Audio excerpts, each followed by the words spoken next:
প্রখর গরমের হাত থেকে রেহাই পেতে আমরা ছোট বড় সকলেই ঠান্ডা খুঁজি, আর ঠান্ডা ঠান্ডা আইসক্রিম হলে তো আরোই ব্যাপারটা জমে যায়। কয়েকটি উপকরণেই বানাবো মালাই আইসক্রিম। প্রথমে দুধটাকে জাল দিতে বসিয়ে দিয়েছি, এখানে কাজু বাদাম বেটে নিয়েছি, আর নিয়ে নিয়েছি আবারও কিছু কাজু কিশমিশ, আর নিয়ে নিয়েছি গুঁড়ো দুধ। আচ্ছা, এগুলো তো কম বেশি আমাদের সবার ঘরেই থাকে, তাহলে দেরি কেন, আমার সাথে আপনারাও বানিয়ে ফেলুন। দুধ ফুটে গাঢ় হয়ে আসলে একের পর এক গুঁড়ো দুধ, বেটে রাখা কাজু বাদাম, চিনি দিয়ে আবারও কিছুটা থিকনেস বানিয়ে নিতে হবে দুধটা। এরপরে দিয়ে দেব এলাচ গুঁড়ো, এটা গন্ধের জন্য। এরপর লেয়ার সাজাবো, প্রথমে দুধের লেয়ার, তারপরে কাজু কিশমিশ, আবার দুধের লেয়ার, এইভাবে পুরো ভর্তি করে নেব আইসক্রিমের বাটিটা। ব্যাস, 8-9 ঘন্টা ফ্রিজে রাখলেই, বের করলেই আইসক্রিম তৈরি।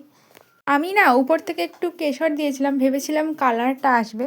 এই মালাই আইসক্রিমের প্রতি বাইটেই আপনারা পেয়ে যাবেন বাদাম, কাজু কিশমিশ। তাহলে অপেক্ষা কিসের?